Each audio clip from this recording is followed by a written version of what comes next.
반갑습니다. 이소희 집사입니다. 네. 먼저 저를 소개해 드리자면 저는 2018년도부터 인권교육 강사로 활동하기 시작했으니 어느덧 횟수로 6년째에 접어들었습니다. 그래서 법정 의무교육에 해당하는 폭력 예방 교육이나 다양한 인권 감수성 교육, 성인지 교육으로 활동하고 있습니다. 어떻게 하면 불평등의 요소들을 해소하고 서로가 서로를 존중하면서 더불어 함께 살아갈 것인가를 고민하고 저의 신앙적인 어떤 가치관을 녹여서 사람들의 인권 감수성을 향상시킬 수 있는지 모색하는 일입니다. 사회적인 약자들의 불공정하고 열악한 삶과 우리 사회에 일그러진 이면들의 관심을 모으면서 경종을 울리고 성찰할 수 있는 일이기 때문에 소명감을 가지고 즐겁게 일하고 있습니다. 또 몇 해 전에는 상담심리학을 공부해서 현재 한국상담학회 소속 전문 상담사로 상담도 병행하고 있습니다. 제가 이렇게 소개하는 것은 저는 늘 영업을 뛰어야 하거든요. 그래서 관계자분들이 계신다면 저를 불러주셨으면 좋겠습니다. 참 반갑고 귀한 시간인데요.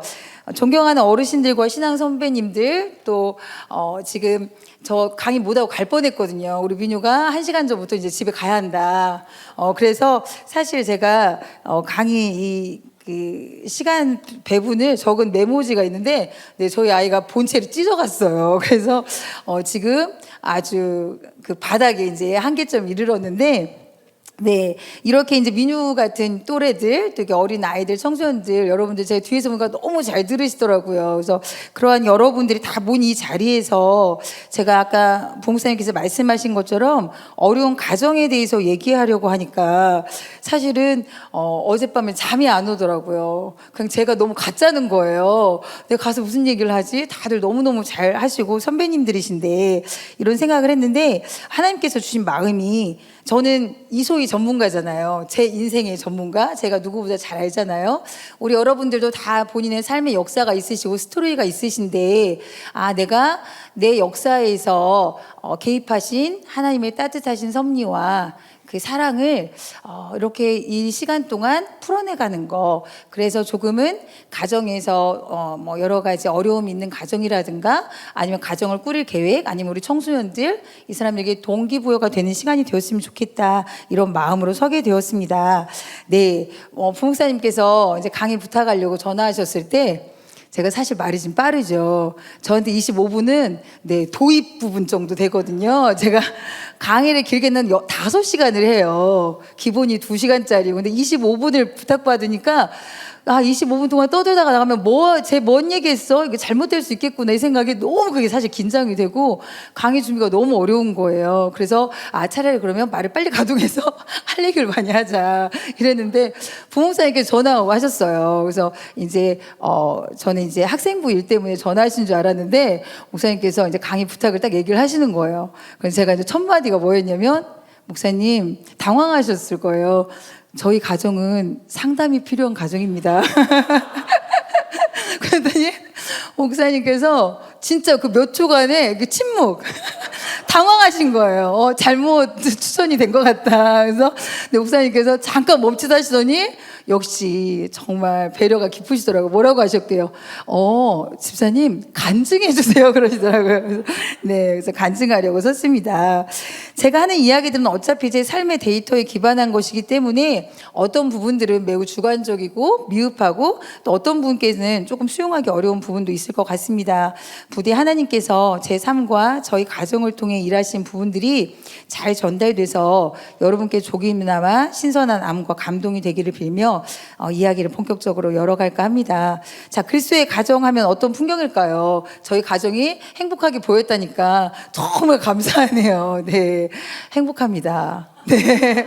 저희 남편이 제 강의 수련회가 다가올수록 좀 더 가사에 참여해주고, 좀 더 저에게 살뜰하게 대해주더라고요. 본인 얘기를 우리 마누라가 나가서 어떻게 할지 모른다 이 두려움을 좀 느낀 것 같아요. 저는 불신자 가정에서 태어나서 믿음의 가정을 많이 동경하고 살았어요. 그래서 어렸을 때부터 나는 목사님이 소개시켜준 사람이랑 결혼할 거야 이런 말을 무심코 되게 했어요. 그래서 어린 시절 다녔던 교회 목사님께서 야, 소희야 너 그러면 학교도 안 다닌 사람 공부도 되게 못해, 되게 가난해, 직업도 없어, 이런 사람이어도 내가 소개만 시켜주면 넌 결혼할 거야? 이렇게 물어보시더라고요. 그래서 아니요, 목사님은 그런 사람을 저를 소개시켜줄 리가 없어요, 이렇게 얘기했는데, 네, 하나님께서 그 어렸을 때 교회 목사님은 믿을 수가 없었나 봐요. 그래서 이렇게 우리 신실하신 평안교회 조병모 목사님께서 다리를 놔주셔서 결혼을 했어요. 그래서 목사님께서 캐나다에 어디 그 선교지에 가셔서 우리 교회 노처녀 노총각을 내가 구제해줬다, 이렇게 말씀을 하셨다고 하더라고요. 그래서 이제 정정합니다. 전 노처녀는 아니었습니다. 네. 자, 하나님께서 가정을 왜 세우셨는지 먼저 살펴보는 게 필요할 것 같아요. 결혼은 남편과 아내 두 사람의 이기적인 삶을 위한 제도가 분명히 아닙니다. 남편과 아내 두 사람의 상호 의존과 보완을 통해 보다 효과적으로 하나님과 이웃을 섬김으로 하나님의 영광을 드러내기 위함입니다. 그래서 그리스도인들은 아름답고도 정결한 삶을 통해 그리스도를 증거해야 하며 그리스도인의 가정을 통해서도 하나님의 영광을 추구해야 합니다. 그래서 크리스찬 부부들은 저들의 삶의 현장에서 가정을 통해 어떻게 효과적으로 하나님께 영광을 돌릴 것인가 진지하게 고민하고 추구해야 합니다. 물론 부부뿐만 아니라 이곳에 앉아있는 우리 어린아이들, 또 우리 청소년, 청년들까지 다 각자 삶의 현장과 위치가 있잖아요. 그곳에서 우리는 하나님의 복음의 전달자로, 또 사랑의 전달자로 살아야 합니다. 하나님께서 천지를 창조하시고 다 좋았다고 만족감을 드러내셨는데 하나님께서 처음으로 보기 좋지 않은 부분을 감시하셨습니다. 하나님은 참 민감하신 분이세요. 창세기 2장 28절에 여호와 하나님이 가라사대 사람의 독초하는 것이 보기 좋지 못하니 내가 그를 위하여 돕는 배필을 지으리라 하시니라. 이 말씀에서 확연히 드러납니다. 하나님은 이처럼 부부가 가정이 서로 함께 도우며 살도록 최초의 가정을 허락하셨습니다.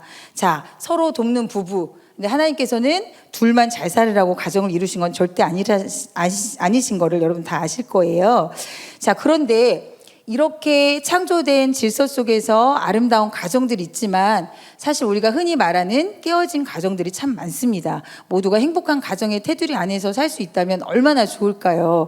네, 이제 제 개인적인 이야기를 좀 풀어보려고 해요. 제가 사실 강의에 나가서 PPT도 띄우고 막 이렇게 아이들, 뭐 청소년 아니면 기관에 있는 성인들, 뭐 선생님들 강의하다 보면 다 그냥 이렇게 법정 의무교육이니까 지루하잖아요. 내용도 뻔하고. 그러면 이렇게 계시다가 제 개인적인 스토리를 풀면 되게 눈이 반짝이세요. 그래서 아, 사람은 누구나의 삶에 호기심을 다 누구나 갖고 있구나. 그래서 제 얘기를 풀어보려고 하는데요. 저희 부모님은 40년대생, 50년대생이세요. 그래서 10살, 12살 차이로 만나셨는데, 지금 80대, 70대 이제 이렇게 되시잖아요. 그런데 되게 선구자적인 분들이세요. 그래서 시대를 앞서가시는 분들이셔서 일찌감치 우리는 맞지 않다 해서 갈라서셨어요. 그래서 그 당시에 제가 80년대 때 초등학교 어릴 때 저학년 때 이혼하셨으니까 그때 당시 시골에서는 사실 이혼한 가정을 찾기가 좀 드물었거든요. 네.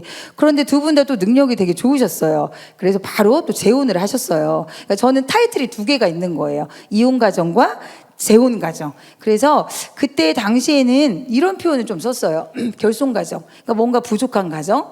그다음에 저희 가정은 경제적으로 형편이 어려워서 우리 연세 드신 분들 40대 이상들은 아실 거예요. 지금은 기초수급자, 기초수급자 대상이신 분들도 그 표현에 우리가 어떻게 하면 이런 표현들 안에서 조금은 존중의 의미를 들을 수 있을까 고민을 해야 할 텐데 저 때는 이제 영세민이었어요. 혹시 영세민 아세요? 그리고 영세민이어서 영세민가 정부미도 있고 그래서 영세민이었는데 이런 타이틀이 저에게 있었단 말이에요. 그래서 어렸을 때 이제 부모님이 갑자기 어느 날 딱 이혼하신 건 아니잖아요. 그래서 저희 이제 민결이가 한 번도 아이들에게 설명을 해준 적은 없어요. 친정에 두 곳이니까. 그런데 저희 민결이가 어느 날 엄마 왜 우리는 할머니, 할아버지가 두 분이야? 이렇게 물어보더라고요. 그런데 한 번도 설명해 준 적이 없는데 원래 짝을 이렇게 잘 알더라고요. 그래서 여기 계신 할아버지와 저기 계신 할머니가 엄마를 낳아준 엄마 아빠야? 물어보시더라고요. 그래서 이런 느낌이 좀 있나 봐요. 저희 부모님은 두 분 헤어지셨지만 어쨌든 저희를 사랑하는 엄마 아빠로 계셔주셨어요. 그런데 갑자기 이렇게 딱 이혼하신 게 아니라 이혼의 이제 그 과정 있잖아요. 되게 수년 동안. 그러니까 저는 엄마 아빠가 사이가 좋은 모습을 보고 자란 적이 없는 거예요. 늘 싸우셨어요. 어쩜 그렇게 전투적으로 싸우셨는지. 그래서 어릴 때부터 이렇게 불안한 마음을 좀 갖고 자랐던 것 같아요. 그래서 정서적인 고립감이 가장 컸죠. 그리고 이제 저는 이남 이녀 중에 셋째로 자랐는데, 자, 여기 둘째, 셋째 서로 가지고 있는 우리 어린 친구들 잘 들어주세요.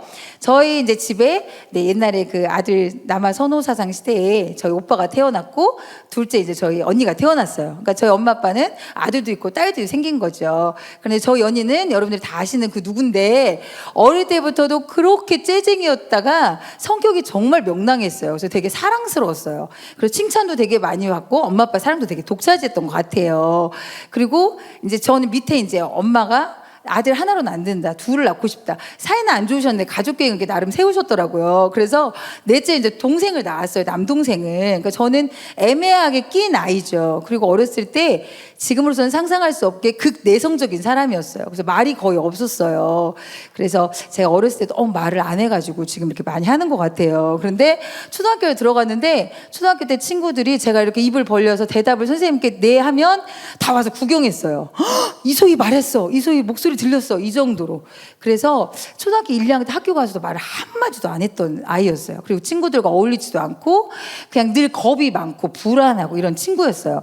그런데 학교에 수업 시간 이렇게 듣고 있다가 선생님께 이제 화장실에 가고 싶어요. 손을 드는 거예요. 손을 들면 선생님 판서하다가 왜 이렇게 떠들어, 예전에 막 이런 분위기였잖아요. 그런데 그럼 저는 손을 내리는 거예요. 괜히 내가 혼나는 것 같아서 화장실 간다면 못해서, 사실은 초등학교 1학년 때 그래서 교실에다 오줌을 싼 거예요. 그래서 엄마가 옷 가지고 데리러 오시고, 근데 집이 너무 멀고 차편이 없으니까 그때 이제 옷이 다 말랐겠죠. 그래서 이제 그러니까 지금 아이들한테 제가 그 상담 시간에 의사소통이나 대인관계 향상 이런 걸 가르치는데 제 얘기 해주면 되게 좋아해요.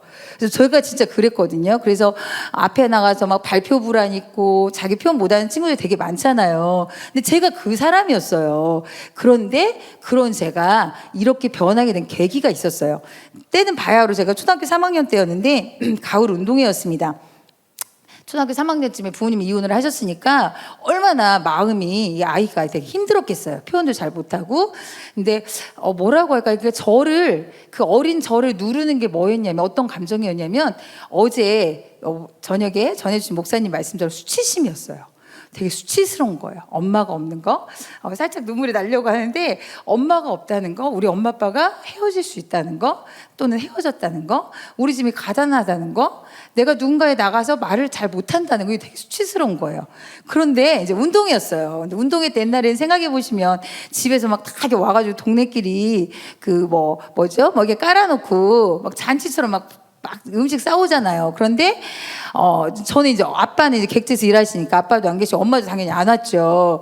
그런데 이 동네 분들이 막 소희야 이리 와서 밥 먹어 막 이 말도 너무 수치스러운 거예요. 그냥 나를 아는 척도 안 해줬으면 좋겠는 거예요. 다 그거 부를 때 너 엄마 없지, 엄마 안 왔지, 이렇게 들리는 거예요, 저는. 그런데 이제 달리기 시간이 됐어요. 근데 제가 5살 많은 이제 형편이 어려우니까 엄마도 없고 5살이나 많은 오빠, 초등학교를 졸업한 오빠의 운동복을 입은 거예요. 근데 아침에 그 어린 손가락으로 고무줄 깬 게 생각나요. 그 검정 고무줄. 크니까. 근데도 이게 솜씨가 없으니까 이게 큰 거예요. 그래서 달리기 제가 체육 되게 못하거든요. 그리고 제가 여러분들 아시겠 손수건 애들이 갖고 다니는 다한증이 있어요. 그래서 손에 땀이 되게 많이 나요. 그런 제가 이제 달리기를 해요. 그런데 7명 정도 달렸는데 제가 아니나 다를까 꼴찌인 거예요.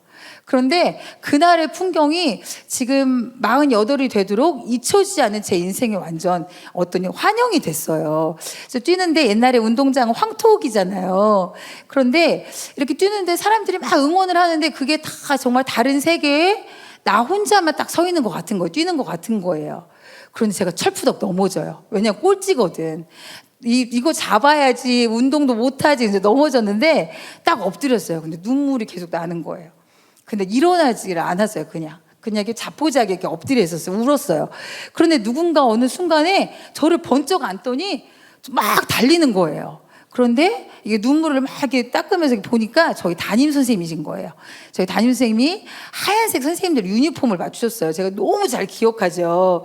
유니폼을 맞추셨는데 제 손에 이미 손이 땀이 나니까 얼굴도 흑범벅이죠. 옷도 다 황토 범벅이죠. 손도. 그런데 그 어린 마음에 선생님 흰 옷을 버릴까 봐 이렇게 꼭 앉지를 못했어요. 근데 선생님이 달리면서 어떤 말씀을 해주셨냐면 소희야 해냈어. 괜찮아. 괜찮아. 이 얘기해서 결승전까지 선생님이 가주신 거예요. 그런데 그 해에 제가 인생에 내가 괜찮은 사람이 될 수 있구나. 나를 누군가가 인정해 주는구나. 그거를 처음 경험한 거예요. 제 기억에. 엄마 아빠가 해줄 수도 있지만 저는 기억이 사실 안 나고 제가 기억하는 처음 제 존재를 인정받은 시간이었어요. 그래서 그 해 선생님께서 저를 이제 주목해 주시고 책도 읽게 해 주시고 그럼 칭찬해 주시고 그래서 제가 뭔가 할 수 있다는 자신감이 생겨서 글도 쓰고 발표도 하게 되고 책도 읽게 하면서 사실 성향이 외향형이 된 거예요. 선생님을 계기로. 그래서 제가 살면서 이렇게 늘 잊혀지지 않는 그때의 선생님 지금 사실 교사분들이 많이 힘드시잖아요. 그런데 선생님들의 그 사랑과 존중, 저는 되게 선생님들이 알지도 못하는 아주 그냥 방치된 아이였거든요. 근데 그 아이 한 사람을 선생님이 이름을 불러주신 거예요. 꽃이 됐다는 시처럼. 그래서 제가 항상 이렇게 지나면서 지금까지 살면서 어떤 생각을 하며 살았냐면 아무리 사람이 어렵고 가정 환경이 어렵고 누군가가 그 아이를 지속적으로 지지해 주거나 보육해 줄 수 없는 환경이어도 누군가 그 단 한 사람 손잡아주는 그 한 사람 사실 선생님이 오셔가지고 저를 안고 결승전까지 가는 게 막 대단히 어려운 일은 아니었잖아요. 근데 그 계기가 제가 늘 제 어떤 삶을 바라보고 다른 사람을 대할 때 그게 제 중심이 막 된 거예요. 왜냐하면 제가 그때 처음 나를 보게 됐거든요. 그러니까 그냥 항상 기죽어 있고 눈치 보고 이랬던 제가 그런 일들이 있었습니다. 정말 외롭고 힘들 때 손잡아준 그 한 사람이 인생에 그 사람을 달라지게 할 수 있구나. 그래서 이제 성장해서 고등학생 때 예수님을 인격적으로 모시고 비로소 주어진 환경과 제 삶에 너무 감사한 거예요. 고등학생 때. 이제 그 전에는 나는 왜 이런 환경을 만났을까? 나는 왜 이런 곳에 태어났을까? 우리 엄마 아빠는 왜 이래? 이랬었는데 고등학생 정도 되니까 너무 감사한 거예요. 그러니까 이제 그때 감사할 수 있는 여유가 생긴 거예요. 나 이제 조금 있으면 성인데 내가 할 수 있는 게 많아질 거야. 그 생각도 들고 이미 지나왔잖아요. 그래서 그건 돈 주고 살 수도 없어. 나는 지나왔어. 뭔가 근력이 생겼잖아요. 영적 근력, 심적 근력이. 그래서 그때 최초로 제 환경에 감사했던 것 같아요. 내가 누군가의 그 어려운 처지를 그냥 영혼 없이 들어주는 사람이 아니라 정말 공감해 줄 수 있는 힘이 나한테 있구나 이렇게 생각한 것 같아요. 그래서 제가 이제 결혼을 하게 되었습니다. 행복한 가정을 꾸리고 이렇게 사는데 너무 좋은 거예요. 어떤 게 좋았냐면 하나님이 주인 불신자 가정에서 컸잖아요. 하나님이 주인 되신 가정에서 우선 배우자를 만났고 그리고 제가 그 믿음 안에서 경영할 수 있잖아요. 가정을. 그리고 문을 퇴근하고 이게 문을 딱 닫았는데 우리 도연 그 신혼부부가 이해할 수 있을 것 같아요. 제가 예전에 물어봤어요. 결혼해서 제일 좋은 게 뭐냐 그랬더니 헤어지지 않는 거래요. 계속 좋기를 바래요. 계속 좋기를 바래요. 저희 남편이 6시 52분 되면 비밀번호를 눌러요. 삐삐삐 이렇게 들어온 소리예요. 그래서 그 소리에 어쩜 우리 남편이 이렇게 집 밖에 모를까. 진짜 저렇게 가정적으로 착실한 남편 이랬는데 권태기가 되니까 어디 친구 만날 때도 좀 맨날 집에서 저녁 먹어 이런 때도 있긴 하더라고요. 그런데 결혼을 딱 했는데 퇴근하고 현관문을 딱 닫으니까 이 공간에 우리 남편과 내가 있다는 게 너무 행복하더라고요. 그래서 아이를 낳고 마음 한켠이 늘 허전함이 있었어요. 저는 아까 고등학교 때 어떤 결단을 했냐면 내가 이제 앞으로 어떻게 살까? 누군가에게 어떤 도움이 될까? 그런데 저는 이제 아까 제 데이터라고 했잖아요. 제 데이터에 엄마 없는 사람이 제일 불쌍하다 이제 각인이 된 거예요. 엄마 없는 사람이 세상에 제일 불쌍해. 제가 엄마 없이 컸으니까. 그래서 나는 누군가에게 부모가 필요한 아이에게 부모가 되어줘야겠다. 그리고 하나님께 기도를 드렸어요. 그리고 결혼 전에 남편에게 확인했어요. 난 이런 게 있다. 그랬더니 저희 남편이 얼굴 인상이 좋잖아요. 천사 같은 표정으로 자기도 그런 생각이 있대요. 결혼하고 싶어가지고 막. 그래서 하나님께서 때가 되시니 모든 과정 속에 개입해 주시고 너무나 은혜롭게 지금 새 아이가 알콩달콩 살아가는 형제 자매가 되었습니다. 저는 어릴 적에 제 삶의 결핍으로 어쩌면 어린 아이들에게 더 큰 끌림과 긍휼감을 갖고 있을지도 모릅니다. 그래서 하나님께서 그 결핍을 통하여 하나님만의 역사를 이루시고 저를 성숙하게 하시고 저희 가정을 사용하셨다고 믿습니다. PPT를 한번 보여주시면, 네, 제가 이제 마무리 단계로 갈게요. PPT를 보여주시면 제가 오늘 소주제를 아버지의 시선과 아버지의 마음이라고 정했어요. 아버지의 시선과 마음은 긍휼이거든요. 그래서 그 긍휼감, 네, 넘겨주시면 돼요. 저희 가족이에요. 네, 멀리서 잘 안 보일 것 같은데 저희 가족 이제 둘이 만나서 네, 5명이 되었습니다. 최근에 휴가 때 찍은 거고요. 저희 새 아이들이에요. 그래서 저희 아이들은 저는 보아라고 부르거든요. 그래서 혈액형이 다 달라요. B형 첫째, O형 둘째, 네, A형 셋째가 있습니다. 그리고 저희 5명은 공개 입양 가정으로 5명은 다 친생 부모가 달라요. 근데 저희 부부도 어차피 다르잖아요. 그래서 다양한 가정 형태에 대해서 아이들이 어렸을 때부터 배웠고 어렸을 때부터 아이들이 입양관에 대해 되게 잘 알고 있어요. 제가 어제도 물어보고 네, 오늘도 네 얘기를 이렇게 할 수도 있어요. 좋아 이렇게 얘기하더라고요. 그래서 입양하면 되게 행복한 가정이 되는 방법이라고 알고 있어요. 그런데 아이는 이렇게 건강하게 잘 크고 있는데 정작 미디어나 아니면 사람들에게 들리는 말들, 사람들의 편견, 사람들이 상처되는 말 속에서 아이가 싸워야 할 일들이 사실은 생겨요. 그런데 이곳에 모인 우리들만큼은 그냥 건강하게 정말 가정의 형태에 대해서 인정하고 존중하는 게 필요하지 않나 싶습니다. 자, 두 번째 넘겨주시면 저희 자녀들이 또 있어요. 그래서 저희가 1대1 결혼 아동들인데요. 우리 큰애 민서보다 1살 어린 네, 리콜리나 가나 친구인데 되게 오래됐어요. 후원한 지. 그리고 우리 아들을 입양하면서 우리 아들의 동갑내기를 좀 키우고 싶다. 그래서 루디를 또 후원하게 됐어요. 그래서 이것은 사실 되게 많이 아마 하시는 분들 많이 있으실 거예요. 그리고 저보다 훨씬 인원도 많이 한 분들도 많이 계신데 되게 금액은 적어요. 그냥 우리가 한 끼 외식비보다 어쩌면 더 적을 수 있어요. 그런데 그 비용으로 이 아이가 학교도 다닐 수 있고 컴패션 센터에서 신앙적으로 잘 자랄 수 있어요. 그래서 최근에 개봉한 지금 상영했던 다큐멘터리 영화 하나님의 마음이라는 아버지의 마음이라는 영화를 봤는데 컴패션 영화더라고요. 그래서 그 아동들이 이제 편지를 주고 받거든요. 그래서 저를 기도해주고 저희 가정 기도해주는 내목 그 기도를 아니 편지를 보면 되게 뭉클해요. 그래서 그 아이들의 기도가 어떻게 보면 저희 가정을 꾸리는 것 같기도 해요. 그런데 그 영화를 보니까 이 컴패션 1대1 그 결연 아동들이 이 후원해주는 부모님을 정말 부모라고 생각하기도 하더라고요. 부모가 없는 친구들은. 그래서 만약에 아직 하지 못하고 계시다 싶으신 분들은 이번 기회에 했으면 좋겠어요. 그래서 저는 이제 리콜리나는 우리 민서 용돈에서 후원해요. 그래서 민서가 저희 아이가 이제 어렸을 때부터 아이들하고 이렇게 공유하고 하니까 어떤 생각들을 하냐면 내가 왜 10,000원을 꼭 다 써야 돼? 나는 2,000원만 있어도 되고 3,000원만 있어도 돼. 그런데 그걸 나눠서 함께 쓸 수 있다는 게 나는 더 기쁘다고 생각해. 이렇게 이제 그것을 계속 신앙적으로 잘한 것 같아요. 자, 넘겨주시면 제가 요즘 작년에 이제 보호 종료 아동이라고 하죠. 그래서 자립준비 청년.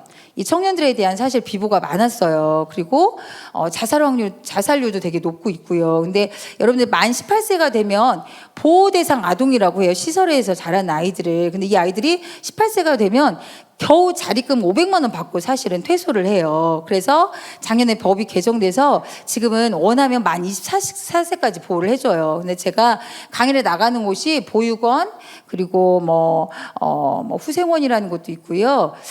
여러 가지 이제 기관들이 있는데 제가 상담 시간에 이제 내담자로 만난 친구예요. 우리 보호시설 아동인데 이 친구를 만나고 제가 작년에 이제 그 여러 가지 빨리 마칠게요. 여러 가지 이제 비보 속에서 너무 마음이 아픈 거예요. 그래서 보호 종료 아동에 대한 후원에 대해서 마음을 하나님이 주셨어요. 그런데 방법을 모르겠는 거예요. 근데 이들이 여러분 저희 지금 여기 있는 친구들 중에 고3이 사실은 만 18세가 되잖아요, 내년에. 그 아이들이 사실 자취도 하기 힘들 거예요. 그런데 이 아이들이 시설에서만 자라다가 밖에 그냥 그 세상에 나가는 거예요. 근데 우리가 사실 우리 여기 계신 어머니들, 집사님들, 권사님들 다 자라서 성인이 돼서 결혼을 했는데도 김치도 못 담그죠, 밥도 못 하죠, 할 줄 아는 게 사실 아무것도 없잖아요. 그런데 이 아이들은 되게 어리잖아요. 이 어린 아이들이 혼자 인생을 준비하는데 조언을 들을 만한 어른이 없는 거예요. 그러니까 막상 퇴소하니까 자기의 현실이 확 와닿는 거예요. 그래서 그것을 이기지 못하고 외로움에 자살한 경우가 작년에 있었어요. 그래서 제가 계속 기도한 게 우리 남편이 삼촌이 돼줄 수 있고 내가 이모가 돼줄 수 있고 우리 아이들이 동생이 돼줄 수 있어. 어떻게 하면 만날 수 있을까 계속 기도하고 있는데 방법이 사실 못 찾았어요. 또 하나는 아이들 대상들이 있었는데 저희 집에 이제 딸들이 있고 이러다 보니까 어떻게 성별을 정해야 하고 이 아이들이 왔을 때 우리 아이들과 어떻게 섞일 수 있을까 이런 고민이 사실 돼서 하다가 중단하면 안 되잖아요. 그래서 기도하고 있었는데 제가 아동 심리센터에서 일하다가 이제 이 친구를 만났어요. 그런데 이 친구가 정말 저를 힘들게 했어요. 매주 1시간 동안 저랑 그 상담을 하는데 정말 되게 힘들게 했어요. 근데 뭐가 힘들었냐면 이 무정함, 이 정말 마음을 1도 열어주지 않는 거. 그리고 이 아이가 늘 게임하는 걸 좋아해요. 그래서 저를 공으로 맨날 때려요. 공을 제 손에 주는 게 아니라 제 얼굴에 늘 맞히는 거예요. 그래서 제가 이게 겁이 많은데 걔가 힘도 세요. 얘 축구 선수가 꿈이거든요. 그래서 저를 딱 맞히면 막 걔가 공만 들면 저는 이래요. 그러니까 얘가 너무 재밌는 거야. 저를 매일 때린 거예요. 근데 이 친구가 저랑 상담 시간에 처음으로 모래의 집을 만들고 이 집은 행복하대요. 그래서 왜? 그랬더니 이 집에는 엄마가 있대요. 그래서 엄마가 있는 사람은 행복하잖아. 이 얘기를 저한테 했는데 이 아이가 올해 8살 초등학교 1학년인데 초등학교 2학년이네요. 2학년인데 이 상담사 복지관 그 시설 상담사 선생님한테 물어봤더니 이 아이가 태어나서 영아 때부터 지금까지 시설에서 자랐는데 입에다가 엄마라는 말을 담은 게 처음이었대요. 자기 감정을 얘기한 게 처음이었대요. 그래서 되게 이게 마음에 남았어요. 그래서 제가 마음에 막 제 안에 어린 아이들, 그 아이에 대한 긍휼감이 있잖아요. 그래서 저희 남편한테 가서 남편 손을 이렇게 잡았어요. 여보, 넷째가 생길 수도 있겠어. 그랬더니 저희 남편이 제가 항상 일을 저지르고 남편이 수습을 하니까 남편이 힘들어해요. 그런데 이제 이 친구는 어쨌든 상담이 이제 끝났어요. 끝나고 나서 만났는데 그날 만난 날을 잊을 수가 없어요. 올해 1월 27일이에요. 그런데 이 친구는 여러분들 카페 엄마 아빠 따라서 가봤잖아요. 근데 이 친구는 카페라는 곳에 처음 가본 거예요. 자기가 차를 주문한 것도 처음 경험이고요. 그래서 저랑 이제 사진도 찍고 제가 핸드폰을 줬어요. 상담쌤하고 얘기하는 시간 아이가 지루하니까. 그래서 나중에 집에 와서 제 핸드폰으로 뭐를 찍었나 봤더니 다 저를 찍은 거예요. 그 사진에 수십 장이 다 전 거예요. 제 막 뒤통수, 막 옆모습 이렇게 찍은 거예요. 근데 그때 마음에 햇살처럼 딱 들어온 거예요. 하나님의 마음이. 내가 그렇게 왜 그 퇴소하는 친구들만 후원할 생각을 했을까? 그때 되면 되게 서먹하잖아요. 다 컸는데 이렇게 어릴 때부터 이 아이를 자주 만나고 후원해주면 나중에 커서까지 나를 되게 친근하게 찾을 수 있을 텐데. 근데 알고 보니까 이 시설 안에 아이들도 후원을 이렇게 결연이 돼 있대요. 그래서 가정에 가서 주말에 가서 가정에서 지내다 오기도 한대요. 그런데 이 친구가 그 시설 안에서 9살이 되도록 단 한 명의 후원자도 만나지 않은 아이래요. 그래서 제 마음에 너무 뜨거워지는 거예요. 그래서 이 아이가 정말 그 상담하는 몇 달 동안 정말 왼수처럼 보였거든요. 막 가슴이 두근거려서 이 친구를 만나면 너무 그 1시간이 힘들어서. 근데 천사처럼 보이는 거예요. 하나님이 나에게 맡기신 천사. 그래서 어떻게 하면, 그래서 제가 그날 돌아와서 저희 큰애한테 얘기를 했더니 큰애가 너무 좋아해 주는 거예요. 그래서 앞으로 이렇게 했으면 좋겠어. 같이 함께 얘기할 수 있는 것도 너무 좋고. 그런데 제가 이제 아직 결정된 게 아니어서 모자이크를 했어요. 그런데 이 친구가 제가 이 친구를 못 만나고 있어요. 제가 지금 이렇게 애타게 짝사랑하고 있는데 참 진짜 마음이 아프더라고요. 저를 보고 싶은 마음이 1도 없는 거예요. 무정함. 이 친구들이 어릴 때부터 시설에서 커서 이 사람에 대해 신뢰를 잘 하지 않아요. 그리고 어떻게 의지해야 하는지, 이 사람과 어떻게 교감하고 상호작용해야 하는지 잘 몰라요. 그리고 정서적 소통이 잘 안 돼요. 너무너무 가슴이 아프더라고요. 그래서 지금 기도하고 담당자 선생님하고 계속 이제 이렇게 컨택하고 연결하고 있습니다. 네, 자 여러분 제가 이제 정리를 하겠습니다. 제가 보호관찰소 집단 상담을 현재 하고 있는데요. 보호관찰소는 보호 처분을 받은 청소년들이 와요. 소소하게 어쨌든 형사처벌이 대상인 친구들. 근데 이 친구들 다 이렇게 앉아 있으면 되게 무력해요. 되게 무력하고, 막 여기 막 뱀도 막 많이 있고요. 막 여기 막 뱀도 있고요. 그래서 제가 떨면 안 돼, 떨면 안 돼 이러고 하는데 마음은 되게 여리더라고요. 근데 이 친구 중에 제가 이렇게 아이들한테 지금 여기에서 느끼는 감정을 얘기하라고 해요. 여러분들 감정도 지금 읽히네요. 제발 빨리 끝내죠. 네, 이제 마무리가 될 거예요. 그런데 이 친구 한 명이 한 말이 기억이 나요. 뭐라고 했냐면, 지금 여기에서 느끼는 감정을 솔직하게 얘기해 볼래? 그랬어요. 어떤 남자애가 정말 나직하게 이렇게 표현도 안 한 친구가 사랑받고 싶어요. 그러더라고요. 그래서 이렇게 어렸을 때부터 지지받지 못하고 인정받지 못하고 정절한 보호나 사랑을 받지 못한 친구들이 되게 많아요. 그래서 우리는 왜 어린아이를 도와야 할까? 우리 가정이 어린아이들의 특징이 있죠. 하나님은 고아에 대한 특별한 마음을 갖고 계셨고요. 그들은 아무것도 할 수 없는 연약하고 무력한 존재들이잖아요. 나만 과연 행복하면 될까? 우리 가정만 안전하고 평안해도 괜찮을까? 우리도 영적 고아였습니다. 우리도 하나님께서 입양하셔 친자녀 삼아주셨습니다. 고아의 아버지 되신 하나님께서 지금도 고아 같이 버려져 있는 영적인 불신자들, 또 정말 부모나 울타리가 없는 우리 연약한 아이들에게 우리의 가정을 필요로 합니다. 그래서 우리가 할 수 있는 적극적인 일은 한 가정 하나 입양하기, 보호 종류 아동에게 필요한 어른이 돼주기, 가정을 개방하기. 두 번째, 조금 나는 그건 좀 무리가 있겠다. 어려움이 있는 이웃들에게 관심 갖기, 이건 할 수 있죠. 지속적으로 1:1 결혼 및 정기 후원도 할 수 있고요. 세 번째, 최소한의 선행. 네, 나는 그것도 아직 여력이 안 된다. 존중해주기, 편견을 갖지 않기, 말 한마디 네, 따뜻하게 하기. 그래서 제가 이 특강을 맡았을 때 우리 집사님들의 그 따뜻한 말, 집사님 너무 기대돼. 그 한마디가 되게 좋더라고요. 그래서 말 한마디가 이렇게 중요하구나. 그래서 제 이야기가 현재 어려운 상황과 형편으로 자녀들을 돌보는데 힘이 붙이는 부모님들, 혹은 가정 형태의 특수함으로 의기소침하고 무기력해 있는 아동 청소년들에게 작은 희망이 되기를 바라는 마음에 저희 이야기들을 열어드렸습니다. 그런 여러분들께 꼭 들려드리고 싶습니다. 여러분 괜찮습니다. 하나님은 결핍을 통해 일하십니다. 고난이 클수록 은혜도 크다 하였습니다. 결핍과 고난이 대단해서가 아니라 고난을 통해 우리를 다듬어 가시는 하나님께서 위대하시기 때문입니다.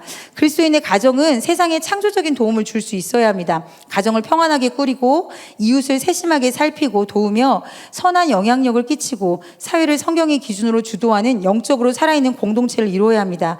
특별히 연약하고 누군가 돕지 않으면 스스로 삶을 살아낼 수 없는 어린 아이들에게 우리는 적극적으로 다가서야 하고 우리 가정의 자원을 열어 아낌없이 선대해야 할 것입니다. 마태복음 25장 40절에 임금이 대답하여 가라사대 내가 진실로 너희에게 이르노니 너희가 여기 내 형제 중에 지극히 작은 자 하나에게 한 것이 곧 내게 한 것이니라 하시고, 아멘. 여러분이 곁에 계시는 또 만날 수 있는 지극히 작은 자가 바로 예수님이신 것을 아시고 지금처럼 아름답게 사시기를 또 여러분의 가정을 축복하며 마무리 짓겠습니다. 감사합니다.